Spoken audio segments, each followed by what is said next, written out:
August 16th, 2019. This is Nerd Bourbon episode 115. I'm Seth Sturgill. And I'm Todd Sturgill, and damn, it was almost perfect. Why? If this episode would come out on August 15th. Oh. I was like, what was wrong with it? It was... Okay. That might have been something. We'll just have to wait and see how the moons align when we get to episode 815. Oh, God. We're still going to be doing it at that? No, I'm just playing. Oh, whoa. You sound like you're putting in notice. What? Well, you think you're going to ditch this shit? No, I'm just kidding.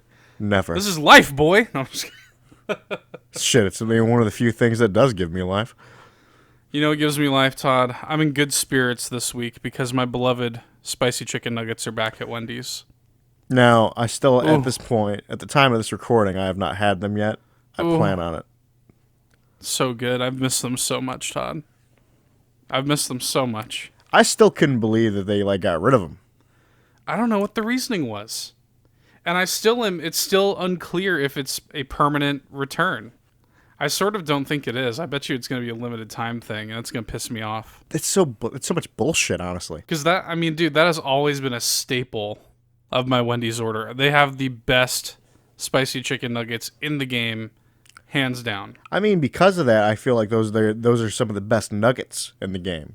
Not even just spicy nuggets, but best nuggets in the game. Well, yeah, but the thing is, their normal nuggets don't really do anything for me. They're fine. I know. I don't even count those. Fuck those. They're garbage. It's just like when I go there and I get a chicken sandwich. I don't get a normal chicken sandwich. I get a spicy chicken sandwich. Mm-hmm. The normal chicken sandwich is fine, but the spicy chicken sandwich is transcendent. And that's exactly the same way the nuggets are. Man, there's nothing... And, it pairs so well with their barbecue sauce. It's like I just have a burning campfire in my mouth. It's so good. I was so happy, dude. I was so happy. The only thing, I was in such a state of euphoria when I ordered them that I just said, an order of spicy chicken nuggets. And I didn't specify the size, so they just gave me a 4-piece. So that was the only downside to it. They didn't ask me if I wanted 4, 6, or 10 or whatever. They just gave me a 4. Fuck that. I always ask for 20. 20. Bro, I guess you can get 50 apparently. 50 now. You can just buy 50 of them and they give you a bucket. Well. Daddy knows. It's yeah, let me get a pool of barbecue sauce. Go to the drive-thru. Oh, I want the bucket. I need the bucket of your spicy nuggets. And give me a bucket of sauce. A gallon of sauce. God.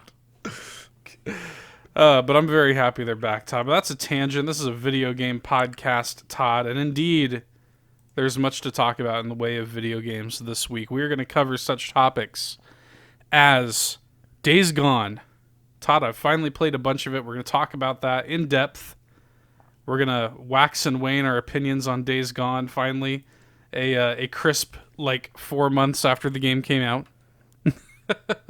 We're going to talk about the hazy future of Splinter Cell. We're going to talk about WoW Classic. We're going to talk about the future of Nintendo Switch Online, Todd. But before we do all of that, I got a little bit of housekeeping to do. So, on the YouTube channel, we have kind of sprung something on you guys. Now, I posted on Facebook a calendar showing off all of the video content that we've had for the month of August, and it's a lot. So, on Tuesdays and Saturdays, we've had the Marvel Ultimate Alliance 3 gameplay going up. On Mondays and Wednesdays, we've had the Doom 3 Tater Time videos going up. Well, now that's left a void, Todd. Of course, every Friday, reliably every week. We've never missed a week. For the past over 2 years now, we've never missed a week of Nerd Bourbon. Will. We never will. All the way to 815, baby.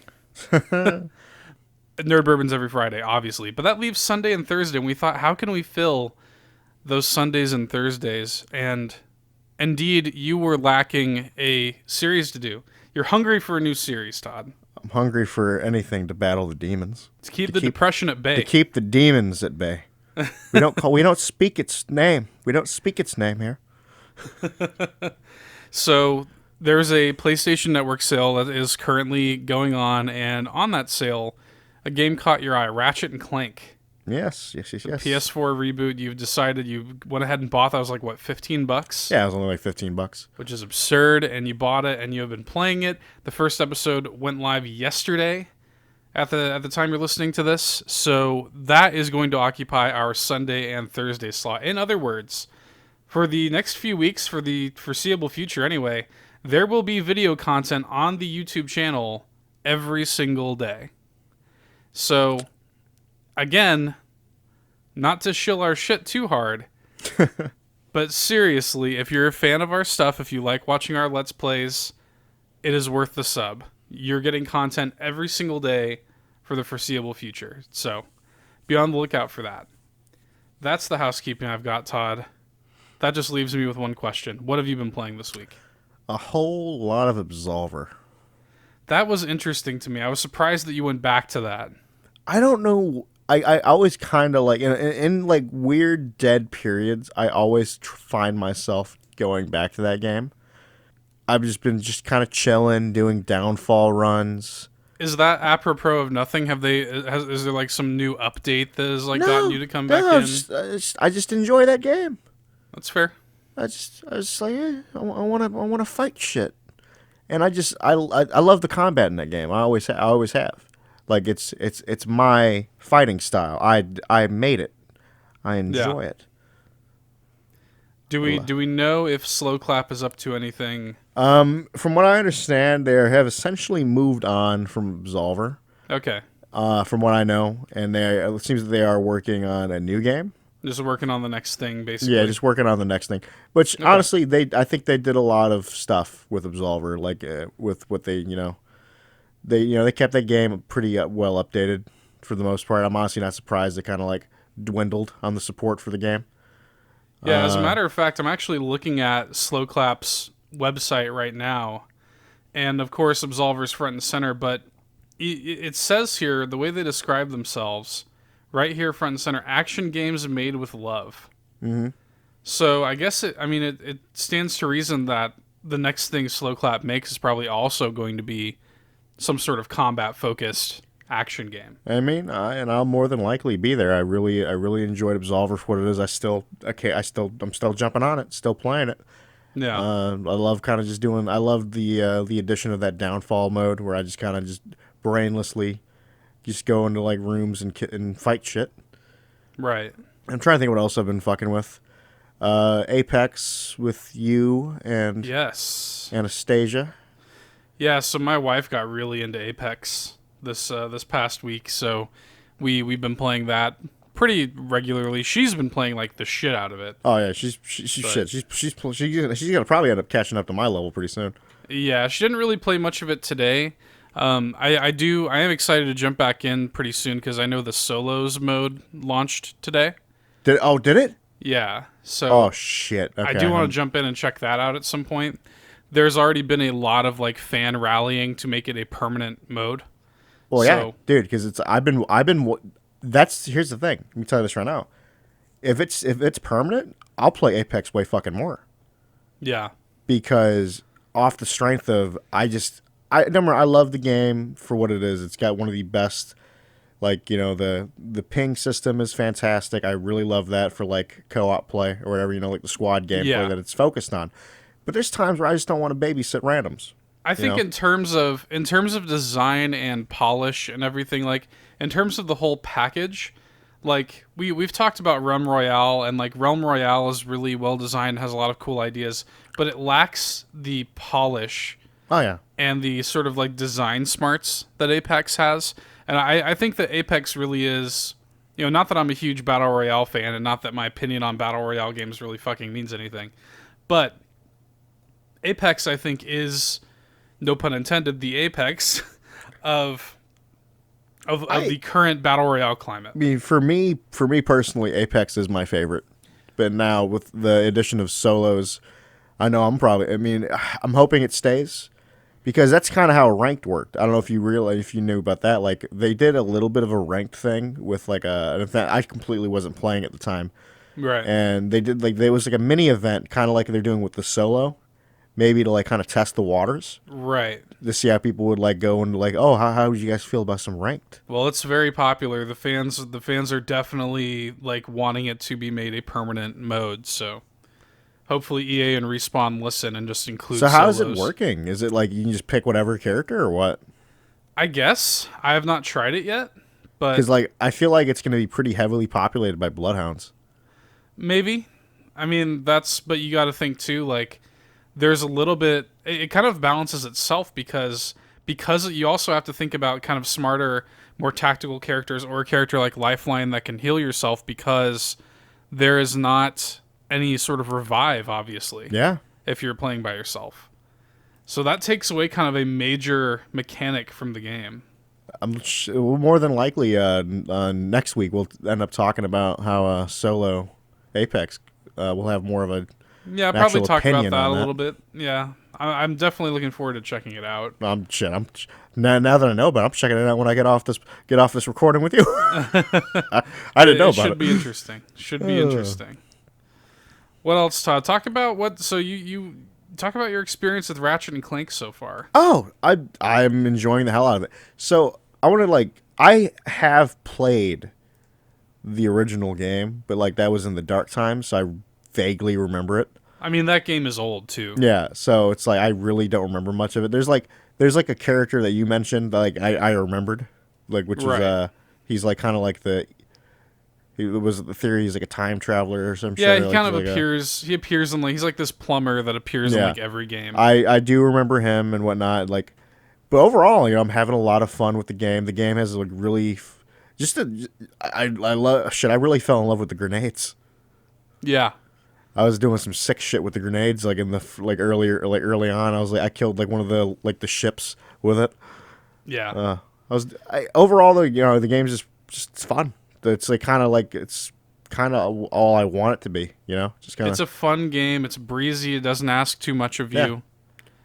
I really, really, really love that game. I can't believe we have not gotten a sequel to it yet. It's so like the groundwork is laid for them to do Ratchet and Clank 2. And of course, James Arnold Taylor essentially confirmed to me that it is in the works. But I would not be shocked at all if we got a sequel to that within the next year. I honestly had some like serious thoughts that we were going to get that this fall, but no such luck, Todd, unfortunately. That game really kind of was a big surprise for Sony. I mean, they released it at $40. I remember, when that game came out, they couldn't keep it on shelves. It was selling so well. It was like the best-selling and fastest-selling game in the Ratchet and Clank series.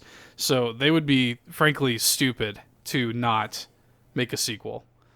So bring it on. I love that game. Absolutely loved it. And I'm happy that you're playing it. Oh, dude, I'm looking forward to recording some more, getting it all up on the YouTube channel. The YouTube. Every Sunday and Thursday on YouTube. Check it out. Nerd Bourbon YouTube channel. And also on every Subscribe. other day of the week, you got Marvel Ultimate Alliance and Doom 3. Yeah. Check it Main out. show on Friday. It's just there's a lot, there's a lot going on with the YouTube channel. We have sort of dedicated ourselves to providing a pretty steady stream of video content on the YouTube channel. So, what else, Todd? What else has been going on? Still playing a little bit of Call of Duty occasionally. Call of Duty 4 Remastered. And because of that, I ended up actually pre-ordering the new one. Oh yeah, you just went ahead and did it? Went ahead and did it, so I will be Nice. playing that day one. And I'm already planning on basically doing a Let's Play of the campaign for that. Okay. Well, that should be pretty doable. That's going to be basically probably, honestly, what I'm probably going to do is each mission be a part. Call of Duty campaigns are usually pretty short, Yeah. so. So, Speaking of pre-ordering, I should tell this story on the podcast. So I told you this already, but I should say it on the podcast. So I was getting these emails from Sony Rewards and forgetting that I had set up a Sony Rewards account like a year or two ago or whenever it was. And I got an email talking about like my points balance, and I'm just like sitting there looking. I'm like, you know what? What can I even get with these like stupid rewards points that I've been like building up or whatever? So I look at it, and as it turned out, I had enough rewards points to get a free $50 PlayStation Network credit. And I was like, fuck yeah. So that basically paid for half of my Super Deluxe Borderlands 3 pre-order right there. So that's now taken care of. Borderlands 3 Super Deluxe Edition, Season Pass, all the Deluxe Edition content is now ready to go. Less than a month away now, Todd. Isn't that crazy? Yeah. Borderlands 3, you'll have that loot chest Oh yeah, taking up a third of your bedroom. That's gonna be another video. I'm gonna do an unboxing. So yeah, You'll see my full visage. So that was a pleasant surprise. A little free $50 for doing basically nothing. What else? What else has been going on, Todd? Hit me. Well, I'm trying to think of all this because my life is a blur of work and sleep and working out at this point.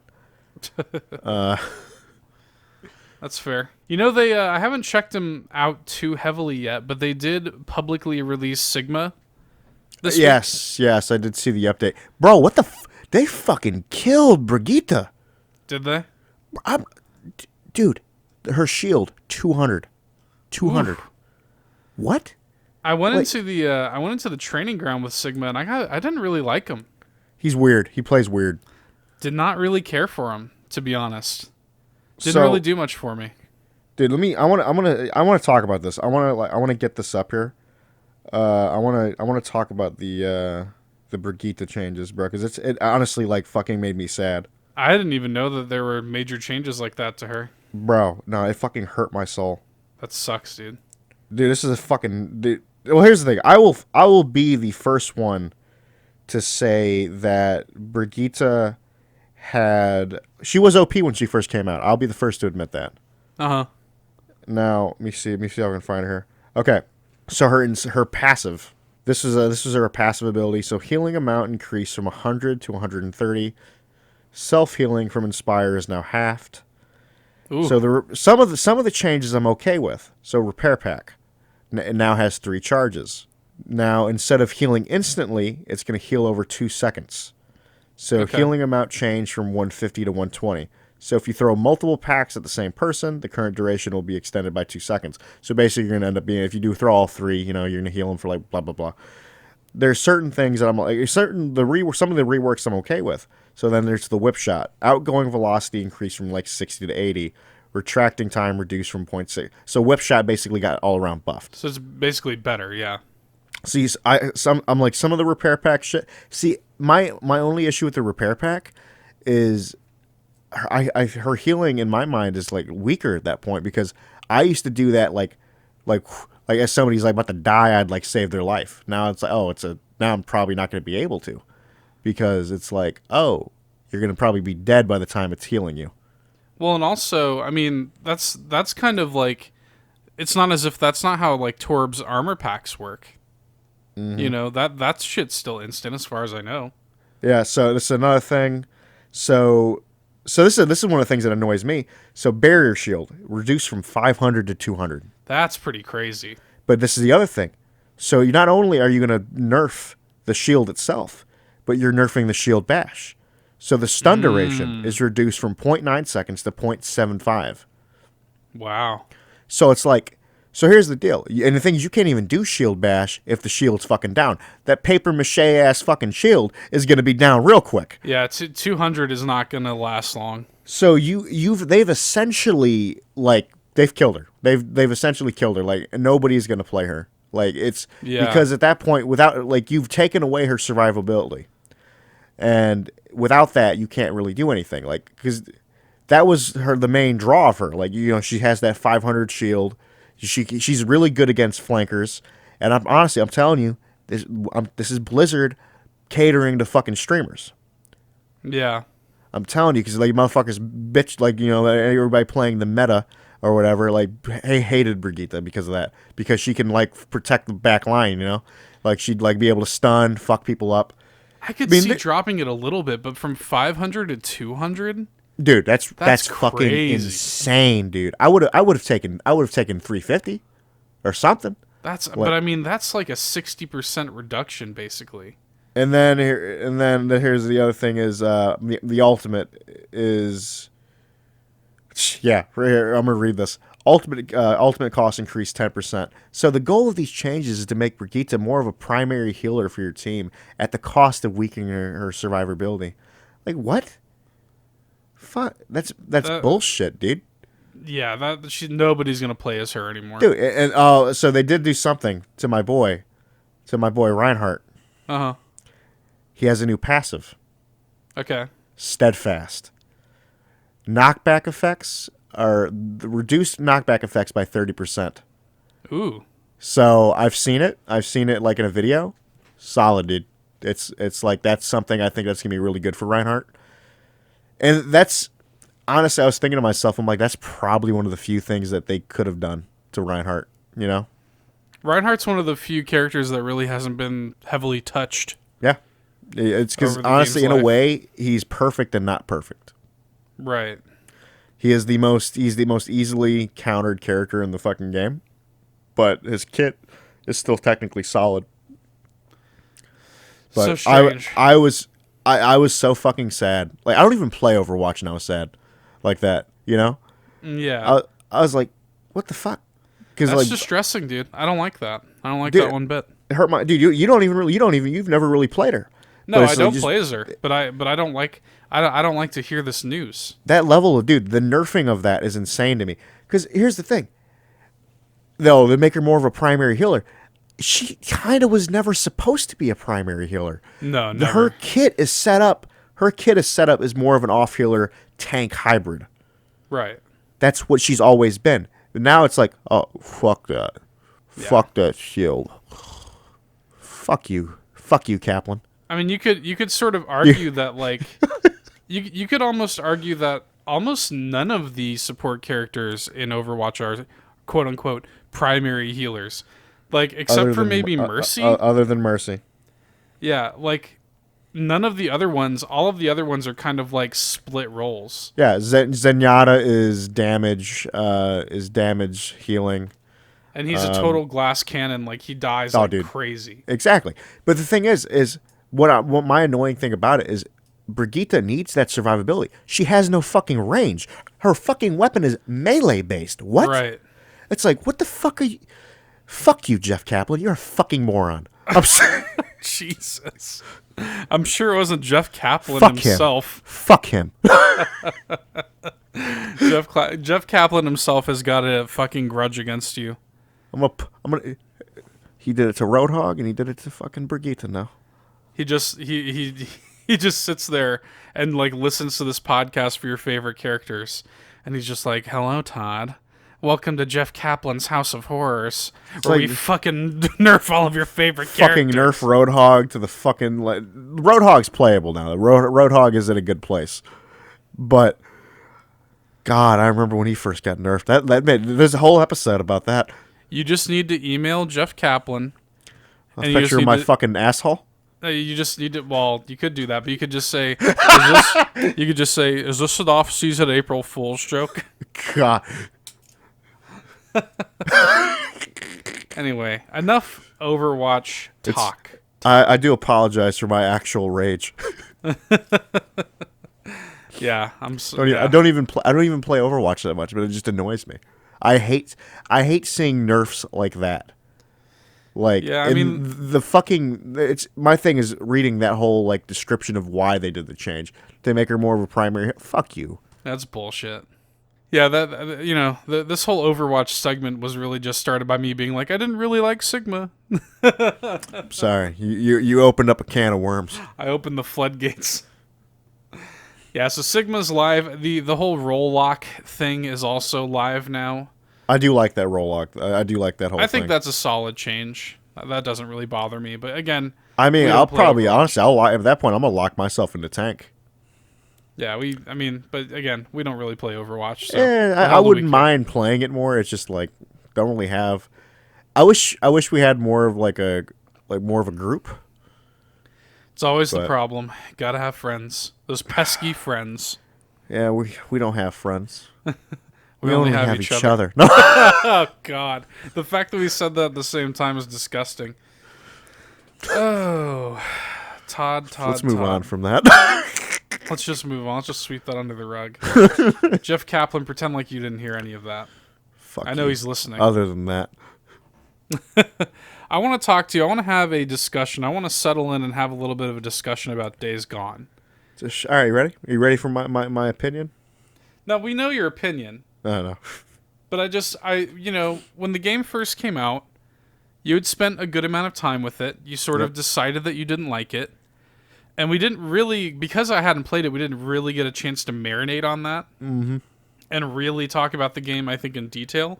And that's kind of what I want to do right now, because we mentioned earlier that there is currently a fairly large PlayStation Network sale going on. I picked up the game for like $35. And I said, you know what? Fuck it. I'm going to give it a try. Let's see what all the fuss is about. Let's see, let's see if I agree with Todd or not, right? And I've probably put about... The game doesn't have... First of all, the game doesn't have any sort of like in-game timer, which always annoys me. I feel like every game should have an in-game timer. Like, I want to know how much time I've spent with the game. That always bugs me. But the Days Gone has nothing like that. So I can only surmise. If I had to guess, I would say I've probably spent about like 15 hours with the game. Between 10 and 15 hours. So I feel like I've played enough of it to where I can have a pretty solid opinion. I can have an actual discussion with you about it. Now, Yeah. I know that you kind of like after I had said that I had been playing it and stuff, you re-downloaded I did it. make an attempt on trying to play it again. And it just still was not speaking to you. Nope. And I want to dig into it a little bit because I want to talk about what I think the game does well, what I think the game doesn't do well. I do overall though. I am pretty like impressed with it, like surprisingly impressed with it. I come away from this pleasantly surprised, pretty happy with the game. It might actually wind up like towards the bottom of my top 10 list this year. Yeah, I'm enjoying it that much. Where it's gonna end for me? So much at the bottom, it ain't gonna be on in the Shadow Realm. I'm really enjoying myself. I mean, here's the deal. The game has issues, and I definitely want to talk about those. But I think the core of the game is really, really solid. I think that the game has got a heart to it. Mm-hmm. I think the game has got like there's something there. The game is not this like soulless piece of it's not just like this soulless piece of shit. There is something in there. And I know that I'm playing a better version of it than you played. Oh yeah, shit. I noticed that just in the little bit that I played when I tried to give it a second chance. Yeah, because the game's had like 31 patches. Yeah, now. the game is in a better place than it was when I was playing it originally. Just from a technological standpoint. Yeah, just it ran smoother when I was playing it. I'm like, I was like, okay. Yeah. Yeah, that was actually a common complaint that I heard when the game first came out. I was like, there's frame rate problems, it's buggy. I have not really had any frame rate issues whatsoever. I've run into a little, like, very minor bugs that have been kind of annoying, but overall, I think the game looks really good. I love the setting. The Oregon setting is awesome. I love it. Like, the sort of like wilderness and the mountains and stuff like that. I love the Pacific Northwest. I was about to say you love that area anyways. Yeah, I just love that area of the country in general. That's where my wife's from. I've been there several times. I love it. If I could feasibly live up there, I would. It's awesome. And to play an open world kind of survival game in that setting is really cool. I like the kind of universe they have set up. I made a lot of fun of the Freakers before the game came out, but the more I play the game and the more that I'm actually kind of learning about the Freakers, I actually think they're a pretty interesting take on the zombie trope. Because you start to learn, and maybe this is light spoilers for people that haven't played the game yet, so maybe don't listen to this if you give a shit. But like, the interesting thing about Freakers is that they kind of like still have a routine. Yeah. They need to sleep. And they kind of have like schedules. And they have like feeding times. And in fact, there are moments where you'll see a Freaker that's wearing like jewelry. It's interesting because they still kind of function as humans a little bit. Even though there's a cannibalistic side to them where they want to eat. It's not just like a typical zombie, I want to eat your brains. They're also hunting down animals and eating animals and stuff like that. And they're operating at a different level than most zombie fiction does, which I think is interesting. Then they have, the other the other freaker types technically. Yeah, as it gets more advanced, there's like the more kind of advanced, The Last of Us did stuff like that too, as the infection. I wish they didn't call them freakers. Well, it's like the other dumb name I heard. I don't know if I saw this as one of them, but there was a strain of them being called bleachers. I was like, oh. Well, and there's they refer to the whole outbreak as the freak show, and I'm God, is that really what they do it? Oh, yeah, that's God. a real thing. That's a real thing. So yeah, I hate that. I hate that shit a lot. And I'm just it sucks because why can't you just call them the infected? Because that's what they are. They're just infected. I don't know why people are they always want to try to find stupid names for shit in these games. It's they don't want to say the Z word, right? So they never want to say the Z word ever. So it's always either infected. Or let's come up with our own dumb shit ass thing. The freakers. There's certain when you say zombie, I think it implies that it is something that is dead and risen. Yeah.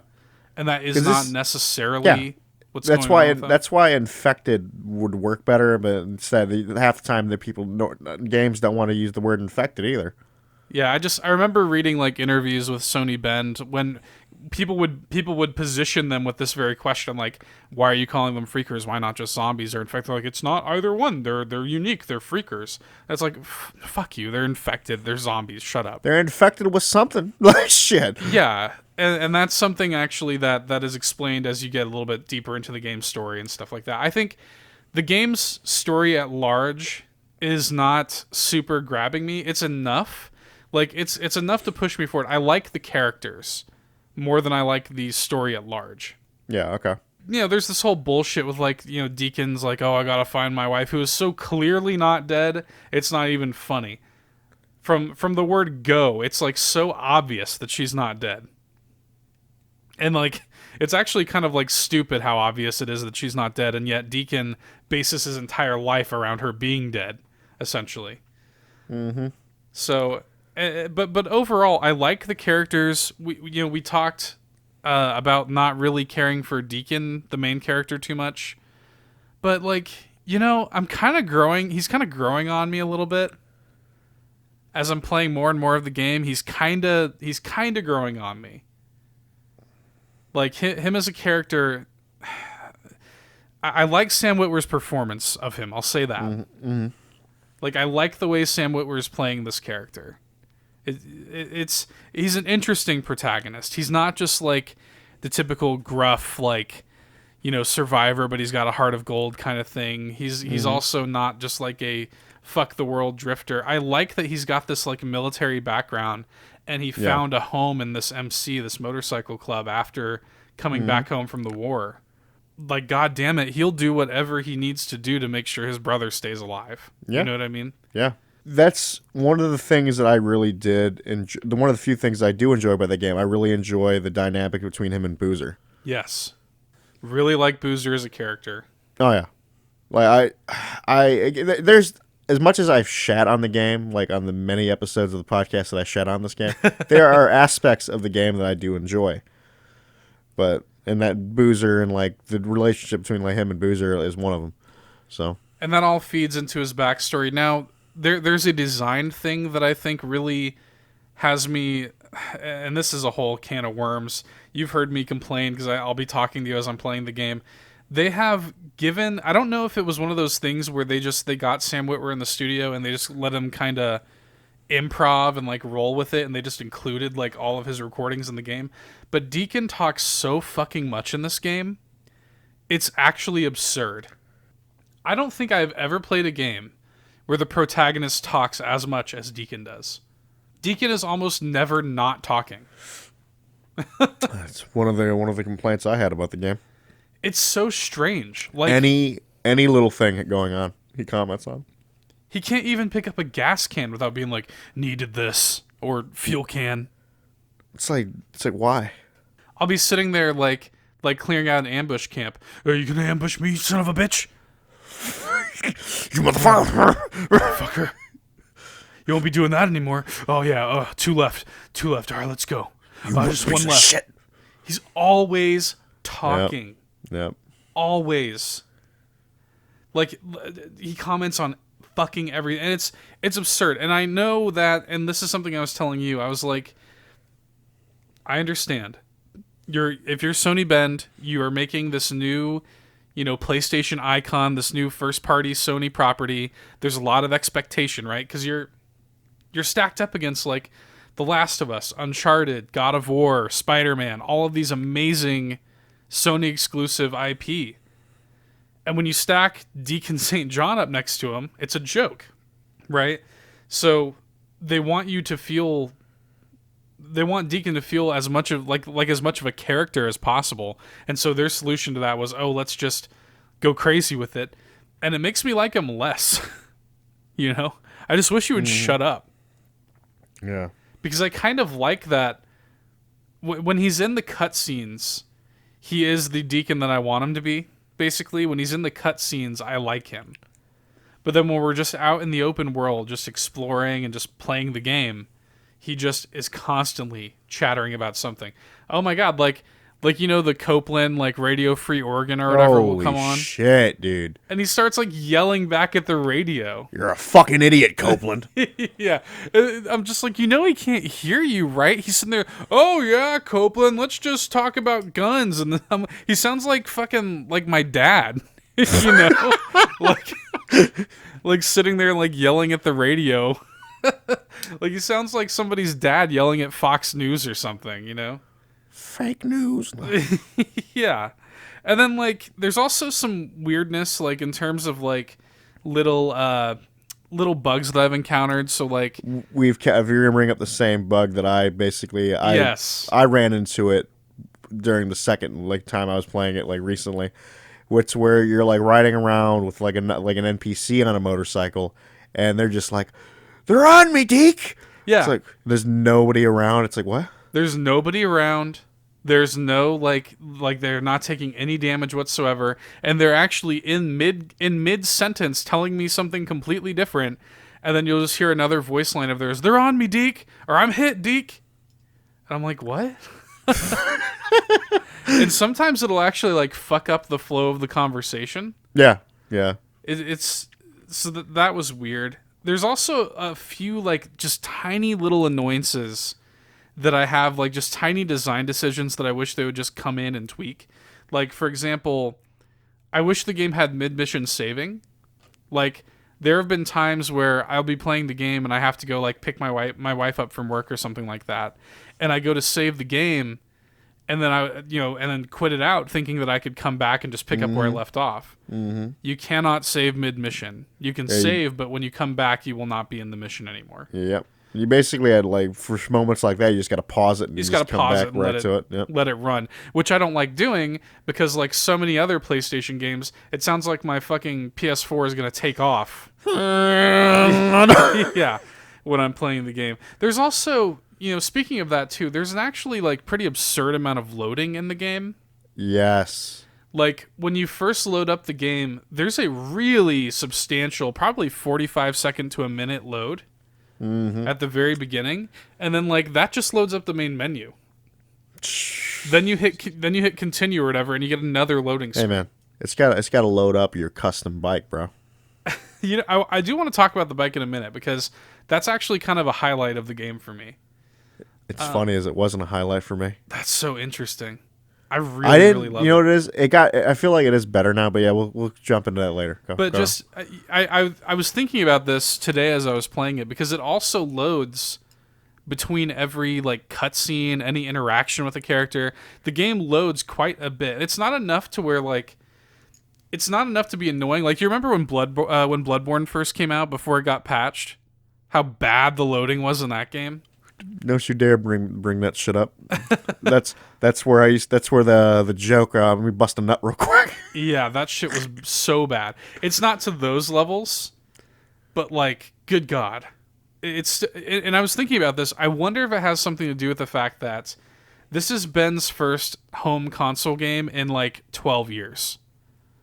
Like, Ben is used to making like portable games. And if you Yeah. think back to games that you would play on PSP and stuff like that, there's like constant loading, but you're kind of like cool with it just internally because it's a handheld game. Yeah. Like back then, it's kind of like, fuck it, whatever. Of course, it has to load a bunch. It's a PSP game. But now, when you're playing it on a home console, it's annoying, right? So I wonder if that has something to do with it. I wonder if if they're experiencing some growing pains, moving on to new hardware. This game, by the way, was in development for like 5 years. I mean, this game was in the oven for a long damn time. So all of these factors probably have something to do with it. And then another thing, again, just a very minor annoyance, but the game removes your custom map marker after you fast travel.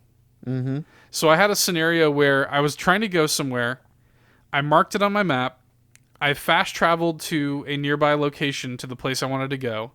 And then when I started to drive towards it, I didn't realize that I was driving toward like the complete opposite direction towards some other quest that the game wanted me to go do. Because it removed my map marker once I fast traveled. I'm like, why did it do that? That makes no sense. So that's just, again, just tiny little kinks. I don't have any major complaints. I just have these tiny little issues with the game. But good things. So the bike, right? So I'm curious. You didn't like the bike, huh? So I like it now that I liked it more towards the end of my playing when I actually had upgrades into it. Yeah. That's really when it becomes your bike. You know what I mean? Not just like some standard ass piece of shit that they give you. I really love kind of like building and upgrading and nurturing. I mean, that's my the thing. bike. Like once you get to that aspect of it, yeah, it's fine. Because you really are like kind of it. like you are making your own bike. It's it reminded me of the whole like Mad Max game. Yeah. Like that whole thing, like building your I forget what the fuck they call it. Yeah, I know what you're talking about. The car. Yeah. It's sort of like, I don't know, like there and you. I mean, you really do have to work pretty hard for some of these upgrades. I mean, like I was telling you, like Iron Mike's camp. It's like hard to get reputation with him, and it's hard to get a lot of those upgrades. So you really do feel rewarded when you're able to purchase those bike upgrades, and they're substantial upgrades, every single one of them. Like, when you get that increased fuel capacity, it's like, oh, hell yeah, like now I can drive like pretty far, before I have to worry about fuel. And I really like the relationship with the bike to the point where, I mean, I do feel a little bit of an attachment to the bike. Like, it does kind of feel like another character to me. I really like it. And I got kind of into customizing it a little bit with paints and the different headlights and tires and stuff like that. I don't know. I feel kind of a little bit of an attachment to my stupid bike in Days Gone. I also really like how manageable the map is, and I have not beaten the game yet, so I've not uncovered the entire map, but I have seen the full map, just because I was like picking off some collectibles and stuff. I have seen the scope of the full map, Yeah. and it's not like that big of an open world, right? It's big, don't get me wrong, it is big, but it's not like ridiculous. You're not talking about an open world game on the scale of like I don't know, a Skyrim or a Grand Theft Auto 5. It's not like this enormous world. It's manageable, And it's broken down between like very easily readable regions. I like that a lot. I like an open world game with a well-structured map to explore. And the different regions are really varied. Like once you start getting to like snowy regions and kind of like canyons and then more forested regions. I mean, it all takes place inside of Oregon, but they get a lot of varied locales out of it. Mm-hmm. Another thing that I really like about the game, I both love it and hate it, hordes. My God. Hordes are I told the terrifying. story. I told the story of my first horde Yes. on the podcast, and it still fucking terrifies me. I'm just, bro. I remember it like it was yesterday. I was all of them poured out of a train car. Oh yeah, I know exactly where that is. Oh my fucking God, dude! It was just like it was an ocean of them. Oh yeah. I was Yeah, as a matter of I fact, died. I died instantly. as a matter of fact, that area that you're talking about is right near a Nero camp. Yes, And yeah. It's the dead ass in a Nero camp. yeah, and there's actually underneath the main train car is an alarm that I did not disable. Oh, So like now there's just an alarm perpetually going off. Dude, I can't go over there in that area. I can't. Because the horde is just there bum rushing the alarm. Like if I drive near that area, it starts playing the scary horde music and you just see them all there just like gathered around that alarm that is never going to not go off. because you ain't going over there. Because I'm not going over there, not until I'm prepared to kill all of them. So it is really, you got to give them credit, dude. Like that is really effective. No, the hordes are legitimately terrifying because Really it is scary. the scale of it, and it's just they are a force of nature, Right. and it's just like fuck. And it just, you get to this certain point where you are either prepared or you are not prepared, and you have to choose to either fight or run or die. Because like you'll be, I'll just be doing like something casual, not even realize. I might see like one or two of the freakers, and then all of a sudden the music starts. I really like the horde music. It starts to slowly ramp up, and then you're like, oh fuck, there's got to be some more somewhere. And then you turn around, and all of a sudden there's like 50 of them bearing down at you, and it turns into this like fucking high speed chase. I love it. I mean, I can't overstate that enough. It really is some of the scariest shit that I've seen in video games lately. Like, I have not been as tense. It gets your adrenaline pumping. You're like, Yes. fuck, because I remember those moments of like I would just be going like over just fucking driving around on the motorcycle, stop and grab shit. Then the music goes on, and then it's just. At one point, I remember I was actually pretty far away from my bike, and I'm just like, fuck. Yeah. Yeah, there was one point where I was driving around, and I saw a big outcropping of deer. There's like 7 or 8 deer. I was like, holy shit, why are so many deer in one spot? I'm going to just mow them down real quick and collect all the meat. So I go to start shooting at them, and all of a sudden, I'm collecting the meat, and as it's playing the little animation, I hear the music. I'm like, oh no. And then I just see just an army, just like charging after, and I'm like, oh, I quickly just like sprinted back to my motorcycle and took off.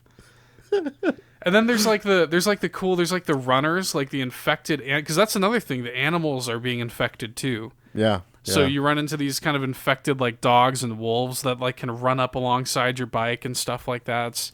It's really cool. And then there's cool little emergent moments where, like, I got ambushed by a camp and like knocked out. I had to like retrieve my gear and stuff like that. Mm-hmm. And sometimes it's annoying, but then also it kind of incentivizes you to do some of the additional content, like knock out the ambush camp, so you don't have to worry about any more of those fucking snipers. It's there's the actual like boxes to check. The things that there are to do in the open world are worth doing, and I like that. Yeah. It's just I'm just having a really good time with it. Like I'm really enjoying it. I mean, maybe it's going to get a little bit repetitive as I keep playing more, but right now I'm kind of having a blast with it. Like I'm pretty stoked about it. I have not had as much chance to play it as I would like, but it honestly has been a pretty rewarding experience for me so far. Mm-hmm. I like it. And I really hope that Ben gets another shot with Days Gone. I mean, here's the thing. I know for a fact that like game is wide open for a sequel. Right. I'm not gonna say like what it is, but yeah, the game's like wide open. Well, and then also Sony, again, the game was in development for 5+ years. Sony dumped a ton of money into the game, and the game came out and it sold well. By the way, it's Ben's best-selling title in their history. And was pretty high up on the April NPD and stuff like that. And I think it was like the best-selling. It's like one of the best-selling games of the year in the UK. So I mean, the game has enjoyed pretty good sales, despite the fact that it came out to kind of mixed reception. So you got to give credit where credit's due. And I think Sony is going to give Ben another shot at this. And I hope that they come out. Days Gone 2 comes out on PS5. Really polish it. You've got the world set up now. You know what kind of game this is. You don't have to spend another 5 years making it. Just polish up what you have, and I think Days Gone 2 could really be something special on PS5. So, anyway, that's Days Gone. I don't know if I'm going to talk too much more about it. Like I said, I wanted to spend a little bit of time to really like chew the fat on it with you, and really talk about it, because I feel like we did not give the game its proper due. I mean, it's just been me shitting on it for like, it's, again, I don't think even when I was shitting on it, I was like, it's not a bad game. It's just not something that I really was like wanting. I wasn't personally wanting to play it. You just not in the mood for it. Yeah, No, that's fine. Sometimes things just don't strike you the right way. So, anyway, Todd, are you ready to wrap up the show this week with some news? yes. We're like almost an hour in already, but let's do some news. There's not much on the news docket this week, so don't fear not, Todd. We've only got 3 items here on the news item. First item of business, Todd. It sounds like the future of the Splinter Cell series remains in uncertain territory. Ubisoft CEO Yves Guillemot spoke with Chinese publication Gamersky and had this to say about the beloved stealth series. Quote, "On Splinter Cell, there will be some new type of experiences, but more on different devices. So we are working a lot on the brand today to come back at one point." End quote. I don't know how I feel about that. Yeah, so there's obviously not much to extract from that. I mean, other than like what they're talking about, I swear to God, they better not come out with some fucking mobile game. I'll smack the shit out of them. I think it's probably referencing VR. Splinter Cell VR. I don't know how I feel about that either. Yeah, me either. Because to be honest with you, Todd, I really am quite annoyed by this, because I said this on the podcast, especially ramping up to E3. I really thought this was the year that Splinter Cell was going to reemerge, because they reference Splinter Cell in all of their fucking games, all of them, like overtly. You're doing nothing with Splinter Cell, like in a traditional sense. That's a kick in the balls. I gotta be honest, like, I did not expect that. Like, I did not expect Yves Guillemot to come out and straight up say that a traditional Splinter Cell game is not in the works. I mean, that's certainly what he's implying anyway. Yeah. And that they're opting for a, quote, new type of experience. So, there was a report earlier this year that alleged that Ubisoft signed a deal with Facebook Oculus to bring Splinter Cell and Assassin's Creed games to Oculus VR.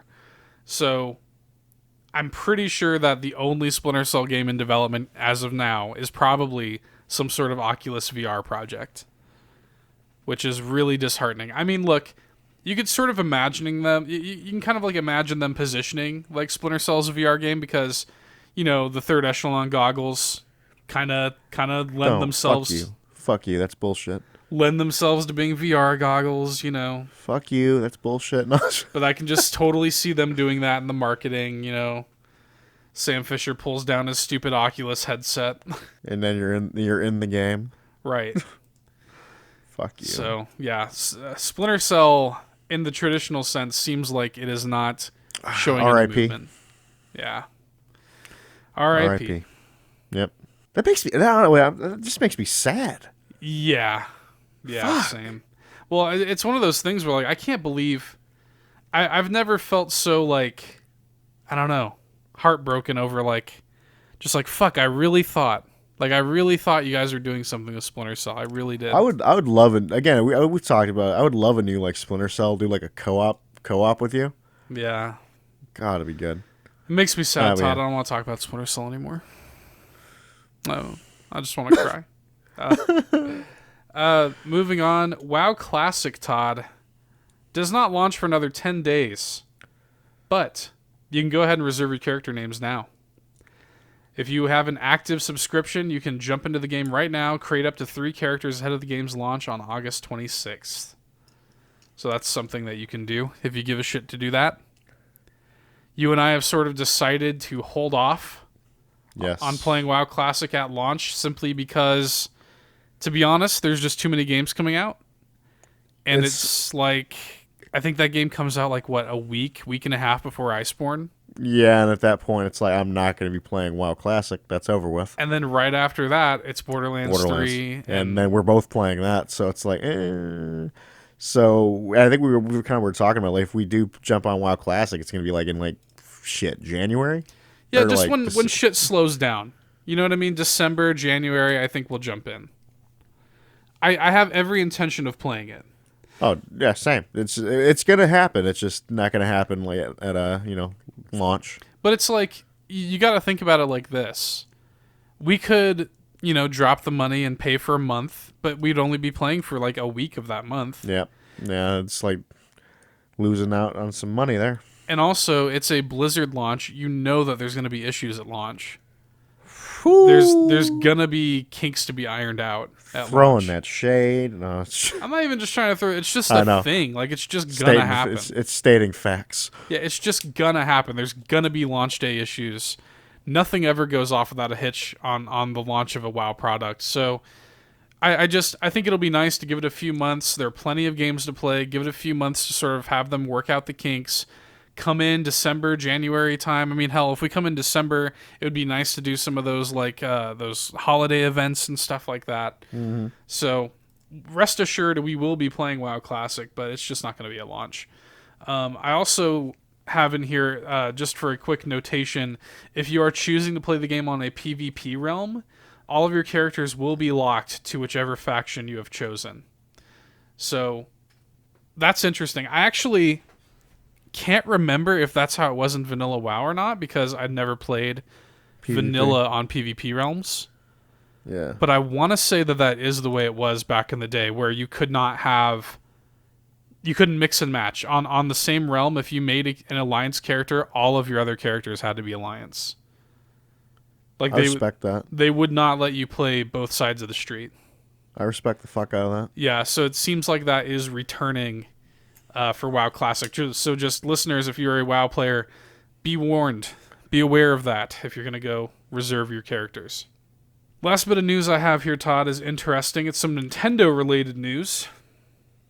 Do you remember, I think this might have been late last year or early this year, there was a data mine for Nintendo Switch Online which had a list of Super Nintendo titles. Yeah, I do remember that. This kind of fuels the fire a little bit because earlier this week, Nintendo filed a patent application for what appears to be wireless SNES controllers for the Switch. Ooh. So remember that wireless NES controllers were released to coincide with the launch of Nintendo Switch Online. Yeah. So like they released these really janky, I mean they're NES controllers, but they just sort of jankily, you can slide them onto your Switch and everything like that to charge them, and then it's just a wireless NES controller. And so they, Nintendo Switch Online currently only has NES games, so it made sense. So when you consider those data mined SNES titles, when you consider the patent application for a wireless SNES controller for Switch, it really sort of seems like Super Nintendo games are coming to Nintendo Switch Online, which would be really cool.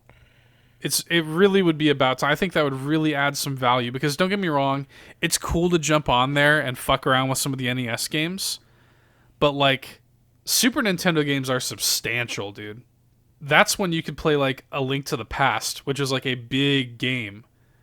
You can play like stuff like Earthbound, like these big proper, the old Final Fantasy games. I mean, the possibilities are endless. I mean, you're talking 40, 50-hour games that you could play included with your Nintendo Switch Online membership. So that would be really interesting. It's also worth noting that the first anniversary of Nintendo Switch Online is coming up in September. So next month it will be reaching its first birthday. So I sort of wonder, Todd, if they're going to ring in its first birthday by being like, hey, we're adding Super Nintendo games. I can see that happening. That would be very, very cool. That would make me a very happy man. And some of the games that were listed did include like major Super Nintendo games like, Link to the Past and stuff like that. I mean, if I can just turn on my Switch and just have access to like a Super Nintendo library, I mean, I will be a very happy man. And that will convince me to buy one of those stupid wireless Super Nintendo controllers.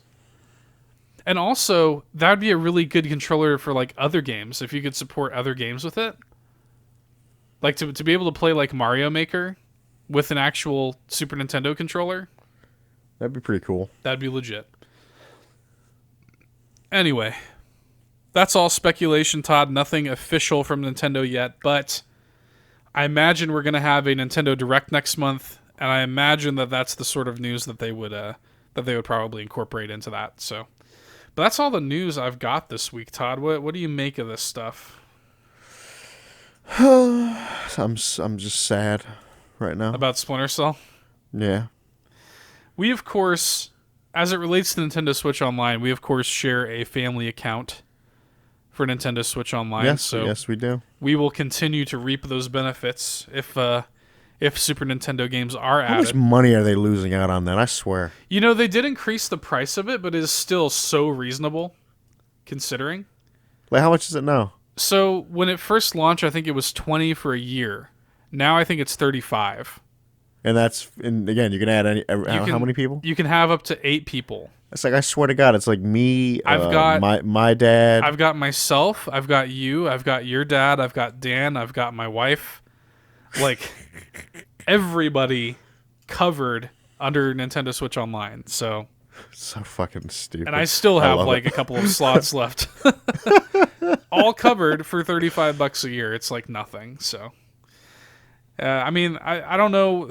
I know they have a lot of like users on it. I wonder, once we get into the fall and we get into games like Pokemon, I wonder if people are going to start jumping in. I mean, here's the thing, dude. It's going to be the 1-2 punch. You come out, you say, hey, Nintendo Switch Online now also has Super Nintendo games, adding a little more value, a little more bang for your buck. Mm-hmm. You're going to need it to play Pokemon online and do stuff like online trading and online raids and stuff like that. And by the way, this is something that we did not cover on the show, but they actually just recently did some new a new program with Nintendo Switch Online where they released a demo for Mario Tennis Aces where you could download the game for free and then play it for, I don't know how long, I think for like a few days or something like that. And then if you liked it, you could buy it for like 40% off. The fuck? So that was something that they incorporated for Nintendo Switch Online users. Wow, I did not know that. I actually didn't know that. Yeah, so you could essentially download the full game, play it for a few days. If you like it, buy it for like 40% off. I mean, could you imagine if they do that with a game like Smash or something like that? Or games that just like need a little bit of a sales push, games that could use just that little nudge, like ARMS, right? Like, give people a chance to play ARMS or Splatoon or something like that, and then be like, hey, if you like it, take 40% off of it. Yeah. Just a little extra bang for your buck for Nintendo Switch Online. So all of this stuff just makes me feel like they're revving into something big with Nintendo Switch Online, and I think that they're actually going to put a little bit of star power behind Nintendo Switch Online moving forward. Anyway, that's what I got this week, Todd. Anything else you want to add before we wrap it up? I think that's about it, man. Thanks for listening, folks. We'll catch you next time. Get fucking dunked on. Bye. See ya. Hey there, thanks for checking out another fantastic Nerd Bourbon video. If you like what you saw and you want to see more, be sure to go ahead and subscribe, leave us a like, drop us a nice comment, or I guess a mean one if that's your prerogative. But until next time, get dunked on.